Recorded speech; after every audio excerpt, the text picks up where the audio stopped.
ফ্লোরে খাবার ছিটাই দিচ্ছে, তুষের পরিবর্তে কাঠের ভুসি দিচ্ছে, কাঠের গুঁড়া দিচ্ছে, পানির পাত্রটা নিচে দিচ্ছে, খাবারের পাত্রটা নিচে দিচ্ছে। একেবারে একটা আজে বাজে পরিবেশ, মানে কোনো আপনার যত্নের কোনো সঠিক কোনো নিয়ম তাদের জানা নাই। তো এইরকম পদ্ধতিতে যারা পালন করে, আমি এক কথায় অনুরোধ জানাবো আপনাদেরকে, অবশ্যই তাদের থেকে আপনারা বিরত থাকবেন। আসসালামু আলাইকুম দর্শক, কেমন আছেন সবাই?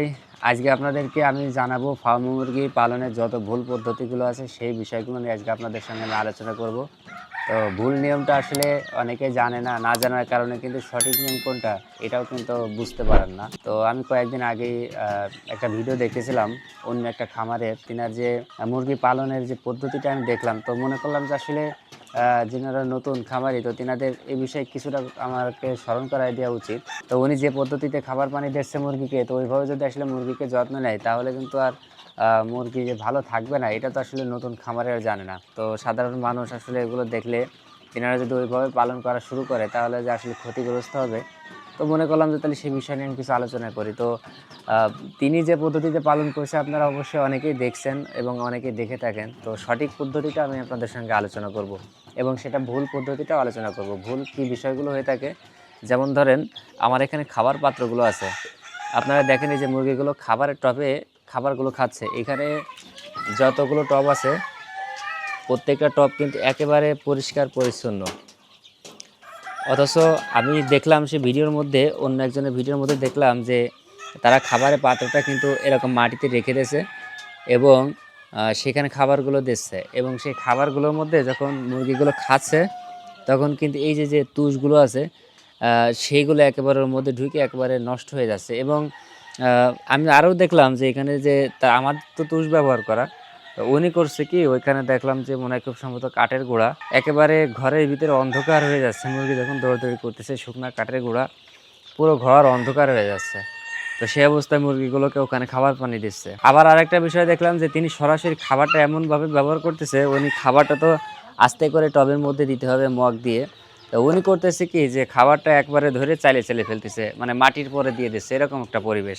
তো মুরগিগুলোকে আসলে কি ওইভাবে দিলে কি মুরগিগুলো কি খাবার ঠিকঠাক করে খেতে পারবে? আর খাবার যদিও খেতে পারে তাহলে ওরা কি সঠিকভাবে কি ময়লা ছাড়া কি খাবার খেতে পারবে?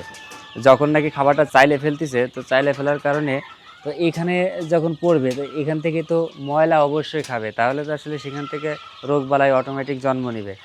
তো পানির ব্যবস্থাটাও দেখলাম খুবই ভয়ানক অবস্থা, যেখানে কোনো পাত্রের উপর কোনো কিছু রাখা নাই, একেবারে সরাসরি পানি পাত্রটা এরকম নিচে রাখা আছে। তো সেই অবস্থায় কিন্তু সে কিন্তু মুরগিগুলোকে পালন করতেছে। তো আমি আসলে বুঝতে পারি না যে একজন খামারি হয়ে যখন এরকম ভুলভাল পদ্ধতিতে যখন তিনি মুরগি ভিডিও করে যখন অনলাইনে ছাড়ে, তো ওই ভিডিওগুলো দেখার পরে সাধারণ যেনারা একেবারে নতুন খামারিতে আসতে চান, তো তিনারা তো মনে করতেই পারে যে এটাও তো স্বাভাবিক পালন পদ্ধতি, তাহলে কিন্তু সেইভাবে পালন করলে সাধারণ মানুষগুলো কিন্তু ক্ষতিগ্রস্ত হবে। আপনাদেরকে আমি দেখাবো যে এই পদ্ধতিতে পালন করলে আসলে কি কি সুবিধা হয়। তো দেখেন আমাদের এই যে যে উঁচা করে দেওয়াটা আসলে মূলত নিয়ম, এই যে পানি খাচ্ছে দেখেন, ওরা স্বাভাবিক অবস্থায় কিন্তু দাঁড়ায় দাঁড়ায় পানিগুলো খাচ্ছে এবং ওই পানিটার ভিতর কিন্তু কোনো ময়লা যাওয়ার কিন্তু সুযোগ নাই। তাহলে ওই পানিটা যখন খাবে তাহলে মুরগি কিন্তু রোগ হবে না। কিন্তু ওই পানিটার পাত্রে যদি মাটিতে রাখা হয়, সরাসরি ফ্লোরে রাখা হয়, তাহলে মুরগি দৌড়াদৌড়ি করার সময় সেখানে আপনার ময়লাটা যুক্ত হবে, ময়লা যুক্ত হয়ে পানির সঙ্গে মিশে কিন্তু অল্প সময়ের মধ্যে মুরগি অসুস্থ হয়ে আক্রান্ত হবে রোগে। তো এই বিষয়গুলো আমি আপনাদেরকে সতর্ক করবো এই জন্যই যে পালন পদ্ধতিটা যদি আপনি সঠিকভাবে না করতে পারেন তাহলে কিন্তু আসলে মুরগি পালনে কোনো লাভ নাই। আপনি মুরগিকে কোনো কিছু দিয়ে আর ভালো রাখতে পারবেন না, সুস্থ রাখতে পারবেন না। আগে আপনাকে মুরগিকে যত্ন নেওয়া শিখতে হবে, এরপরে কিন্তু আপনাকে খামার শুরু করতে হবে।